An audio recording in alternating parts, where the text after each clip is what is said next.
IPL में ना सालों से एक डैडीज आर्मी चल रही थी। एक ऐसी आईपीएल टीम जिसको ज्वाइन करने के लिए आपको सालों भर का क्रिकेट खेलना पड़ता था, मतलब एक लेवल तक पहुंचना पड़ता था। यूं मानो तो सारे बुढ़े उस टीम में होते थे। हाँ, सुनने में अजीब लग रहा है, थोड़ा सा टॉक्सिक लग रहा है, बट ये होता था। 1 या 2 साल पहले की सीएसके की टीम जाकर देख लेना, सारे के सारे रिटायर्ड, एक्सपीरियंस्ड और पुराने प्लेयर्स भरे पड़े थे। Ambati Rayudu, robin Uthappa, Ajinkya Rahane, MS Dhoni obviously.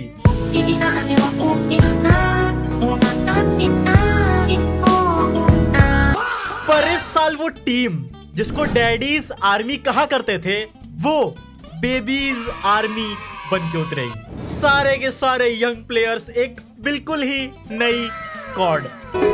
जैसे आँखों की टिप्पियां में निंदियां और निंदियां में मीठा सा सपना। 2023 के बाद से सीएसके का भी हल्का डाउनफॉल आया था, थोड़ी टीम यहाँ वहाँ हो गई थी, बट अब देखकर लग रहा है कि ये टीम फाइनली एक ट्रांजिशन से गुजर रही है। और अगर ये ट्रांजिशन सक्सेसफुल होता है तो ये सीएसके वही सीएसके बन जाएगी जो आज से डेकेड्स पहले हुआ करती थी। One sided domination. तुम स्क्वाड देखो इनकी एक बार। स्टार्ट करते हैं बैटर्स से। आइए देखते हैं, मजा आएगा। सबसे पहले ऑब्वियसली कप्तान साहब ऋतुराज गायकवाड़। आईपीएल में तो भाई के क्या ही कहने, अलग ही आतंक मचा रखा है। ऑरेंज कैप की रेस में ऑलमोस्ट 3, 4, 5 नंबर पे तो होता ही है, तो उसका तो कुछ कहने ही नहीं है। उसके बाद थाला के बारे में क्या कहूँ यार, थाला पे तो एक किताब लिख सकता हूँ। फिर देखो इस बार ना काफी कंट्रोवर्सी हुई, लफड़ा हुआ, पूरा आईपीएल के पहले ही हंगामा हो गया। वही संजू और सीएसके वाली कहानी, बहुत लफड़ा हुआ, बहुत हंगामा हुआ, किसी को अच्छा लगा, किसी को नहीं लगा, बट संजू सैमसन सीएसके में फाइनली आ ही गया और जडेजा जी को फाइनली दे ही दिया गया। और अब सीएसके फैंस की चांदी लग गई है। T20 वर्ल्ड कप में काफी क्लोज होकर सीएसके फैंस ने संजू सैमसन की परफॉर्मेंसेस देखी होंगी, उसकी वो नॉक्स देखी होंगी, जो देखकर फिलहाल तो मन में लड्डू जरूर फूट रहा होगा। देखो ये खुशियां ना डबल हो गई होंगी सीएसके फैंस के लिए after watching the T20 world cup. उसके पहले तक ठीक था कि हाँ संजू सैमसन आया है, अब संजू सैमसन आया है। फिर उसके बाद south African blood Dewald Brevis mid tournament में इस लौंडे को इंक्लूड किया गया था, और मुझे पता नहीं कि उस सीजन ये अनसोल्ड कैसे चला गया था। लिटरली अभी तक मेरे दिमाग में क्वेश्चन है। और सीएसके ने उठा लिया इसको मिड सीजन, किसी का तो रिप्लेसमेंट आया था, और अब देखो परमानेंट मेंबर लग रहा है इस टीम का। फिर आपके अंडर 19 विनिंग कप्तान साहब आयुष मात्रे। और इस बार ना सीएसके ने थोड़ा सा डोमेस्टिक प्लेयर्स पे इन्वेस्ट किया है। उसमें से एक है कार्तिक शर्मा, जिस पर शायद 14 से 15 करोड़ इन्वेस्ट किया था सीएसके ने। सीएसके ना अपना मिडल ऑर्डर थोड़ा सा इंप्रूव करने की तलाश में है, और ये दोनों बैटर्स जो सीएसके ने खरीदे थे, प्रशांत वीर और कार्तिक शर्मा, ये सारे ही मिडल में खेल सकते हैं। सरफराज खान, उर्विल पटेल, ये बैटिंग फुल पैक्ड लग रही है। हाँ, बहुत बड़े बड़े पावर हिटर्स नहीं है, बट स्टिल ये टीम आतंक तो मचाने वाली है इस साल। और अब लिस्ट चालू करता है ऑलराउंडर्स की, और सबसे पहला allrounder Shivam Dube, lord Dube. T20 world cup देखने के बाद, शिवम दुबे को देखने के बाद सीएसके फैंस लड्डू फूट रहे हैं ना, मन में फूट रहे होंगे। संजू सैमसन, शिवम दुबे, जैम यार, चांदी है आपकी। अब मुझे जीवन में कुछ नहीं चाहिए, कुछ नहीं चाहिए, मुझे सब मिल गया। काफी इंटरेस्टिंग ऑलराउंडर्स भी हैं सीएसके में। अंशुल कंबोज, जेमी ओवर्टन, रामकृष्णा घोष, प्रशांत वीर, जिसपे भी शायद सीएसके ने 14-15 करोड़ इन्वेस्ट किए थे। फिर मैथ्यू शॉट भी दबा के रखा है। भाई ये वही शॉट है ना जो ऑस्ट्रेलिया वाला या फिर कहीं का तो है? अगर ये वही है तब तो डैम भाई। फिर अमान खान, जेक फोक्स। ऑलराउंडर्स की लिस्ट खत्म होती है, अब जाते हैं बॉलर्स पे। देखो इनकी जो बॉलिंग है ना, मैं नहीं कहूंगा कि हाँ बहुत ही ओवर पावर्ड है, वर्ल्ड की बेस्ट है, आईपीएल की बेस्ट है, नहीं, पर ये जो बॉलिंग है ना, ये आपको फाइनल तक लेकर जा सकती है। फाइनल का दरवाजा आपके लिए खोल सकती है। मैं नहीं मानता।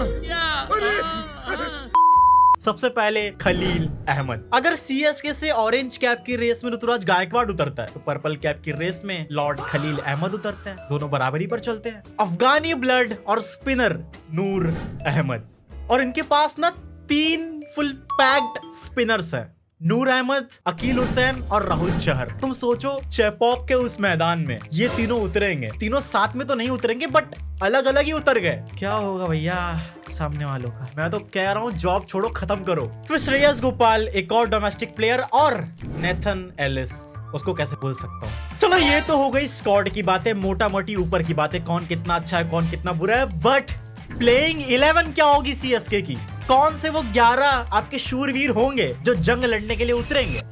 आइए देखते हैं, मजा आएगा। सबसे पहला शूरवीर संजू सैमसन। इस पूरे T20 वर्ल्ड कप को देखने के बाद आप यही चाहोगे कि संजू सैमसन ही आपका ओपनर हो। अगर ये वर्ल्ड कप नहीं हुआ होता ना तो शायद आप संजू को नीचे भेज सकते 3 पे 4 पे 5 पे। बट इस वर्ल्ड कप को देखने के बाद सीएसके मैनेजमेंट ने आंखें खोल के देखा तो होगा कि भैया ये बैट्समैन बस ओपनिंग ही करना चाहिए हमारे लिए भी। तो संजू सैमसन एक ओपनर फिक्स है और उसके साथ आपका यंग ब्लड आयुष मात्रे। हाँ, ऋतुराज गायकवाड़ भी है बट आई होप उसको नंबर 3 पर पुश किया जाएगा। तो ऋतुराज गायकवाड़ एट नंबर 3। फिर नंबर 4 डेवॉल्ट ब्रेविस, एक पहला ओवरसीज प्लेयर आपका। फिर number 5 Kartik Sharma, domestic investment. CSK चाहेगी कि एक अच्छा रिटर्न मिले। ये दोनों जो बाइज है ना, प्रशांत वीर और कार्तिक शर्मा, मुझे तो बहुत शौक लगा था कि सीएसके डोमेस्टिक प्लेयर्स पे 14-15 करोड़ इन्वेस्ट कर रही है, जहां दूसरे लोग मर रहे हैं साउथ अफ्रीकन, इंग्लैंडी, ऑस्ट्रेलियन गोरे गोरे प्लेयर्स पे। भाई स्काउटिंग है सीएसके और एमआई की, कुछ तो सोच के ही लिया होगा। तो नंबर 5 पे कार्तिक शर्मा, फिर नंबर 6 पे लॉर्ड शिवम दुबे, और नंबर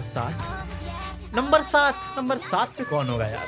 सीएसके की team number 7 for a reason. तो नंबर 7 पे उतरेंगे थाला महेंद्र सिंह धोनी। फिर थाला के बाद उतरेगा जेमी ओवरटन। मैंने सुना है कि ये लौंडा बैटिंग भी कर लेता है। और फिर उतार दो नूर अहमद, अफगानी स्पिनर।